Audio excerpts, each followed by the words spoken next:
your responsibility.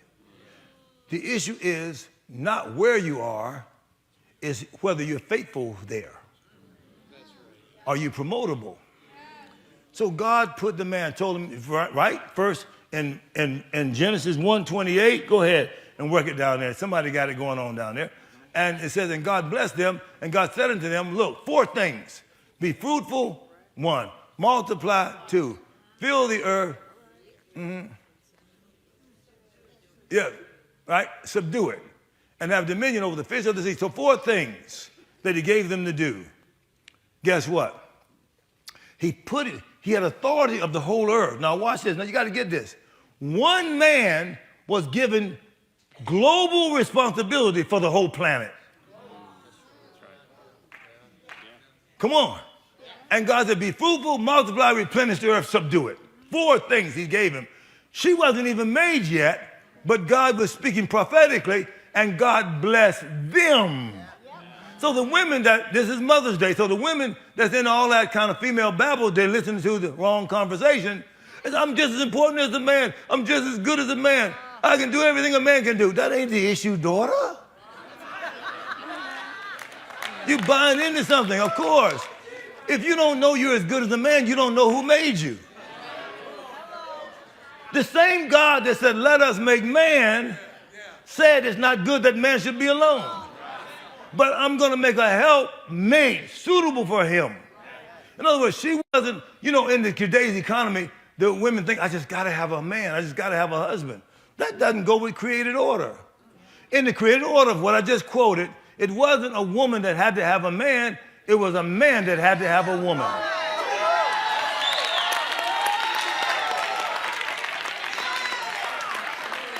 You brought a lie, you a babe to be on the resource side of creation itself.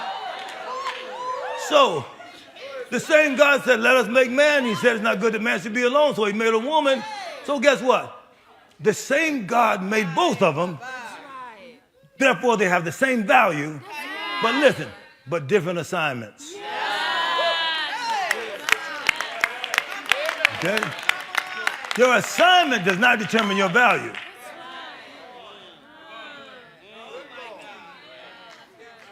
That woman that the pastor read about in Proverbs 31, that you call the virtuous woman that he talks about, and in Isaiah 56, I believe it is, it says, thy maker is thy husband. Go to that. Or it's either 54 or 56 was it Psalms? No, Isaiah. Yes, thy maker is thy husband. Look at that. Find that for me. Well, look at this. So what I'm telling you is, the woman that excels us all, you know who that woman is? Christ's bride, the church. The woman that excels all women is that woman, the church, because why? The ultimate goal, creation, began with a marriage, is going to end in a marriage. Do I need to go on the other side? I went out there with you. Do you understand what I'm saying here? In other words, the great marriage supper of the Lamb, we're headed for a marriage. The same way that God made the woman originally, he's making the wife ultimately. You're being made into the image, and the issue is whether you're suitable to marry his son. God is not going to let his son marry underneath his level.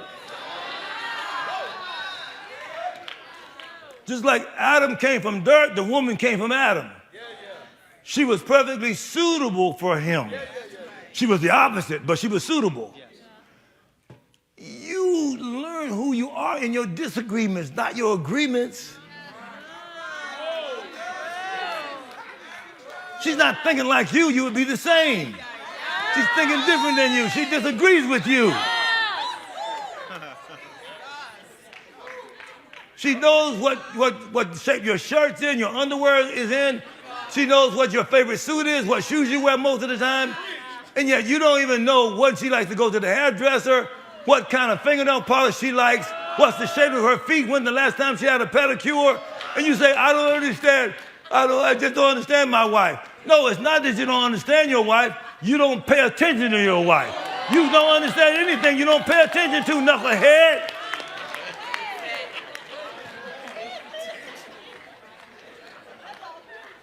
You know about the basketball playoffs right now. You know about football. You got your favorite team, your favorite players. Why? Because you pay attention to it.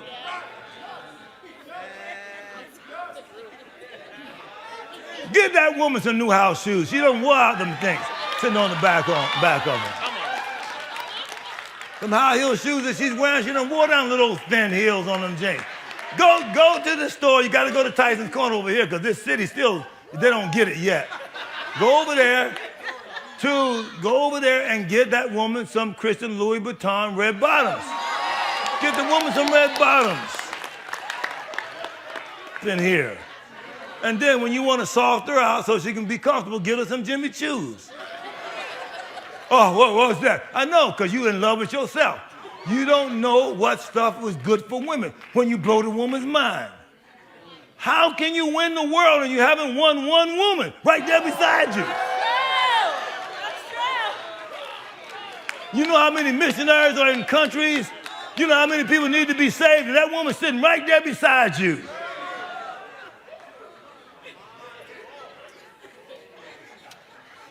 I should be a lot more dignified in this message. You already said my stuff is put in the library there. Regent University, the Wellington Boone Collection. Now, you can go to wellingtonboone.com and you can get my app. You don't get it, it's your fault. It's free. I'm not trying to hit you up. See? But on that are my messages for Promise Keepers. I'm just going to be honest with you. This is just like it is.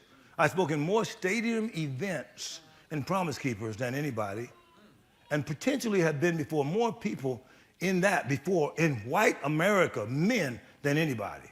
My stuff is being archived in the Regent University Library called the Wellington Boone Collection.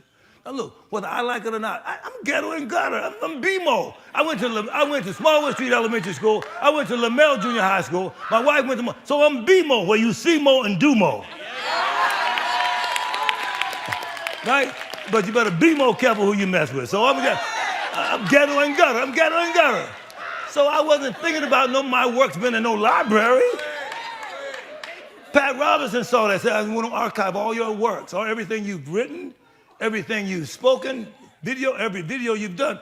Well, see that lady sitting over there, the white lady? She's been with me for 39 years. Wow, that's great. She was a professor of journalism at Regent University. She said, do you write books? Because when she heard me speak, she said, do you write? I said, no, I don't write. But she didn't know. I knew she was trying to get me to do something. I was going to do it in my own time. Leave me alone, woman. She says, well, the Bible has scribes. I mean, it was something. That's how this conversation went. She wouldn't leave me alone. She says, the Bible is a spoken book written. Then she went one step further. You start a revolution by the spoken word, but you carry it by the printed page. If I took what you have and put it in print, would it be accurate? I said, well, if you don't change nothing. She did that, did an article for me, then she ended up doing a book for me, and now, in that library, there are 500 manuscripts in the Regent University Library. Now look, please watch this now. This is gonna sound ghetto. This is BMO right here. Whether I like it or not, whether I want it or not, whether I plan it or not, I'm gonna be known in history. Black people are gonna read this, and white people, because I preach to more white people than I do black. Black people still, they don't get it yet. Goodness gracious, man. I mean, God sent me out there to them. They still mad at me because I tell them the truth. Okay, now I'm gonna be starting my first close. I'm already going to the close thing. But black people don't get me yet. Because I'm uncompromising. He's right about truth of the Bible, though. Not about my blackness. My context isn't out of my race. My context is from the God that created race. That's why I could influence presidents of nations. I do that. Presidents of universities and all that, I do that. But I ain't bragging about none of that because I didn't do it. God made it happen. So I just make sure I stand on the truth. So, okay, so watch. So go back to the garden. I gave you a couple scriptures, but look. So God gave him authority of the whole earth, but he put him first in the garden. How he handled the garden was going to determine how he would do the rest of the earth. So here's the statement. Your present stewardship will determine your future responsibility. Oh, that's good. Instead of being promoted out of the garden, he was kicked out of the garden. Why? Because one, now people from BMO would know this, he was a henpeck husband. Come on, somebody know that terminology, henpeck. He was given an assignment by God to run the whole earth. It says in 1 Timothy 2:13 and 14, right on there, it says, and go ahead and go there. And Adam was formed first, then Eve. Right. So look, ladies, don't fuss at that. That's called, that's sovereign. Right. You've been a woman that's sovereign. Yeah. Oh, I wish I would have been a man. I wouldn't have. Stop it. Stop it. That's nonsense. You're a woman. Now be the woman God wants you to be. That's not tell God he should have made you a man. You're nonsense. Stop that. Adam was first formed, then Eve. Watch this. Look at the rest. Watch. Next verse. And Adam was not deceived. Look at this. That's a powerful statement. Why? Why wasn't Adam deceived? Because, one, there was no sin. What do you mean? Because he was made in the image of God without sin in his life, and he was made in the image and likeness of God. Read that in Genesis 1:28, 1:26. Inner attributes outward. You couldn't deceive him. He was righteous.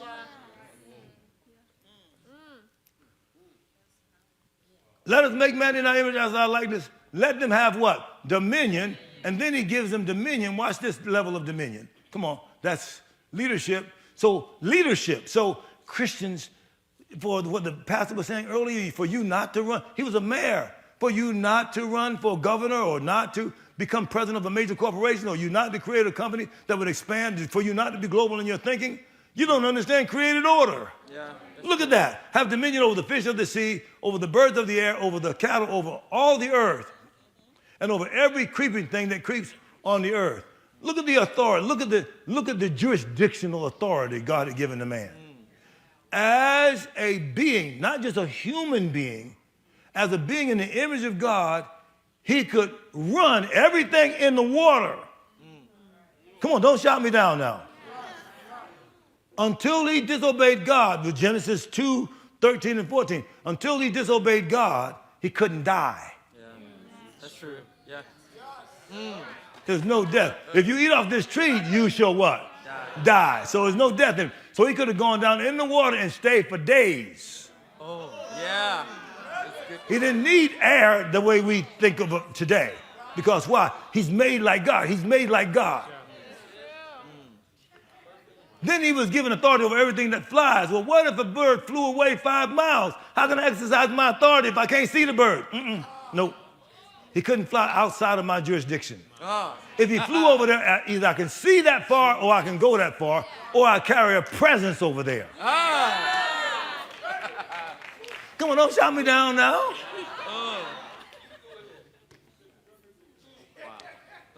With that level, so by the way, you can know the authority of the man by looking up the word make. Let us make man. The word is asah, A-S-A-H. And one of the things that asah means, come on, you're going to really love me for giving you this, is to fly. Wow. Look it up. Just look it up. Because they usually, and when they give you the definitions of words, they usually give it to you expansive in alphabetical order. Just look it up. Adam could fly. The only thing that's keeping you on the ground right now is sin. In your body, it's the sin. It's the emotion of sin. You can't handle because you become human. But at the same time, you also are deity. Man, I am so... See, look, so I've been doing these seminars, Pastor. That's 8 hours. Now, can you tell I need 8 hours with this? Okay, now, this is not a Sunday service message right here. I got stuff to cover.